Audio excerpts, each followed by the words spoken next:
Hello, ninth class. Good morning. And today is our biology class. और आप सभी लोग जानते हैं कि मैंने आप लोग पहले भी सेल चैप्टर पढ़ाया है, जिसमें मैंने आपको 2 वीडियोस डाल चुका हूं। इसमें आपका जो तीसरा टॉपिक जो आ रहा है वो है सेल थ्योरी, यानी कोशिका सिद्धांत। कोशिका सिद्धांत इम्पोर्टेंट टॉपिक है। इसमें मैं आपको बताऊंगा कि ये कैसे अंडरस्टैंड करते हैं, कैसे समझते हैं और उसके बारे में कैसे पढ़ाई की सकती है। तो सबसे पहले मैं आपको बता दूं कि सेल थ्योरी यानी कोशिका सिद्धांत जो है, इसके बारे में जो पहली चीज़ है वो मैं आपको बता रहा हूँ कि all living things are composed of cell. इसका मतलब ये है कि जितने भी लिविंग थिंग्स हैं, जितनी भी जिंदा चीज़ें हैं, जितनी भी जीवित वस्तुएं हैं, वो सभी सेल से बनी होती हैं। और दूसरी चीज़ कि जो लिविंग थिंग्स होती हैं वो 2 चीज़ों में डिवाइडेड हैं। एक तो होता है यूनी सेल्यूलर और एक होता है मल्टी सेल्यूलर। यूनी सेल्यूलर क्या होते हैं? यूनी सेल्यूलर जो एक सेल से बनते हैं, और मल्टी सेल्यूलर 2 या 2 से अधिक 2 और मोर देन 2 सेल से जो लिविंग ऑर्गेनिज्म बनते हैं उन्हें मल्टी सेल्यूलर कहते हैं।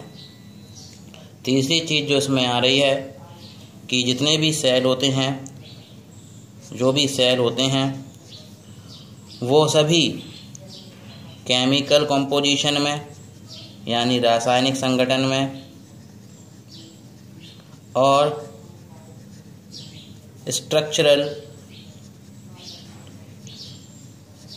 यानी संरचना में बिल्कुल समान होते हैं।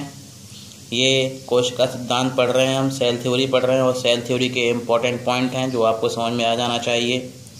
4th पॉइंट जो मैं आपको बताने जा रहा हूँ कि सेल जो होता है वो किसी भी ऑर्गेनिज्म में एक क्रिस्टल की तरह होता है। बहुत सारे सेल मिलके कोई लिविंग ऑर्गेनिज्म बनाते हैं। बहुत इम्पोर्टेंट बात है ये। दूसरी चीज़ जो मैं आपको बताने वाला हूँ, जो न्यू सेल्स होते हैं वो अपने ओल्ड वंश से प्रोड्यूस होते हैं।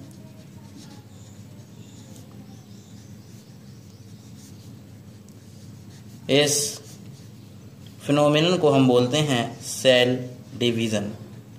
सेल डिवीज़न यानी एक सेल से दूसरे सेल का बनना, एक सेल से दूसरे सेल का प्रोड्यूस होना सेल डिवीज़न कहलाता है। इसको हिंदी में बोला जाता है कोशिका विभाजन।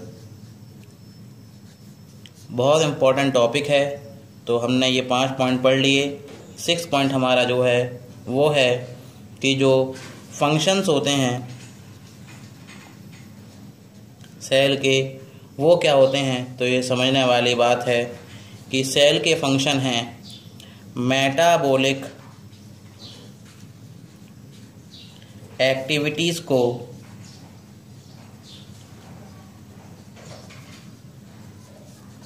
करना, यानी सेल के अंदर जितनी भी उपापचयी अभिक्रियाएं होती हैं, जैसे रेस्पिरेशन यानी श्वसन, डाइजेशन यानी पाचन, ये सभी सेल की करते हैं। और इन सब सेल के बारे में हमें ये पढ़ लिया, ये सभी सेल एक जैसा काम करते हैं। इन सब चीज़ों को नोट करिए। मैं इसके नोट्स भी आप लोगों को भेज रहा हूँ। Thank you.